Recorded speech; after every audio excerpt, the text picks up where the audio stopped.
North Carolina Lieutenant Governor Dan Forest joins us by telephone. Mr. Lieutenant Governor, thank you. You know, we're hearing those dire warnings from local officials about the flooding. What do you expect over the next 24 hours and 48 hours in terms of the record levels of the flooding that your state could potentially face?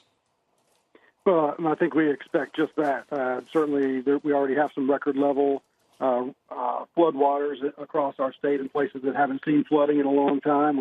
I'm actually down at Morehead City right now, which is one of the places that was the hardest hit by the storm. So we're at the Emergency Operations Center here. We've been to New Bern, which got hit by a bunch of flooding as well. There's a lot of wind damage, too. It took us from Raleigh. It took us about 6 hours to get down here, which is normally a 2-hour trip. So a lot of power lines down, a lot of roads flooded, very hard to get around. So it's obviously hard to get people and stuff in and out of these places that have been impacted by this storm. So it's going to take a long time to just get through the rescue period, much less the recovery period. But, yeah, the real issue is these rising waters. The rain continues to come down here, and the flood waters are going to continue to rise. So people need to, if they're in a flood zone from these rivers, they need to get out. And we also need to make sure that people aren't trying to drive through flooded roads and that sort of thing. Yeah, what are the conditions like where you are right now? And are there people calling in, asking for help who are still trapped?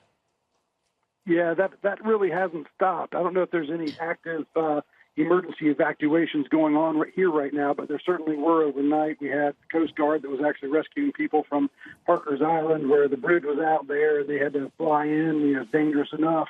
In the middle of the storm, they had to fly in to rescue people. We've had some 350-plus swiftwater rescues in different parts of the coast here, so that continues to go on, and it probably will keep on going on. We're bringing in some more swiftwater rescue folks from the western part of our state to help out. So there's a lot of people engaging here. There's actually thousands of people with the local, state, and federal officials that are working on this. So certainly everybody's doing the best they can under the conditions that exist right now. Yeah, Lieutenant, we've seen the effects, after dealing with Houston.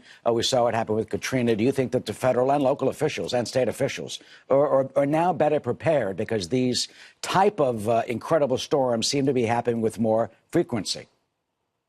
Yeah, I think they're better prepared. I think you learn a little bit from each one. Certainly modern technology helps a lot, where you learn more, but you also get tools that help you communicate in a better fashion year over year. Certainly when power goes out, technology doesn't help you a lot, so they're doubling everything down. You have the technology version, you have the analog version for these people that have to go in and do their job. But I think everybody's learning. I got a call from the president yesterday, and he assured us that they were going to do everything in their power to make sure that they were there providing the services. The FEMA's been great.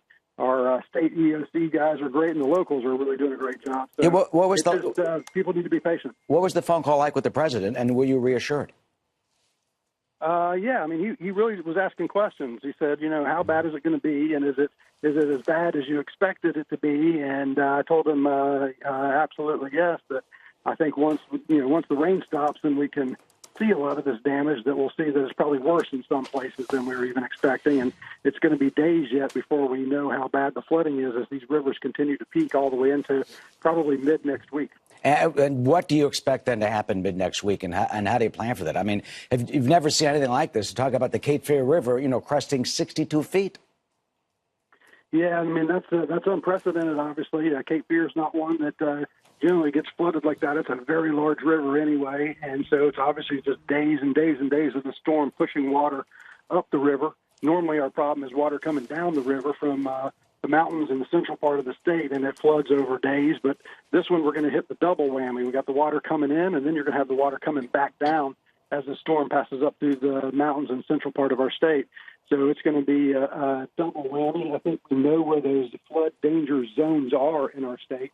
And so, the Emergency Operations Center folks are planning for that. They're planning for the hot spots. They're getting the swiftwater rescue teams out. They're getting people evacuated where they can. And, everybody's just kind of doing their best under the circumstances to change really minute by minute. Well, Lieutenant Governor Dan Forest, we thank you for spending some time with us, and we thank those folks at the Emergency Center and, of course, all the first responders who are trying to deal with Florence as best we can. Good luck to you, sir, and, of course, to your state. Thank you.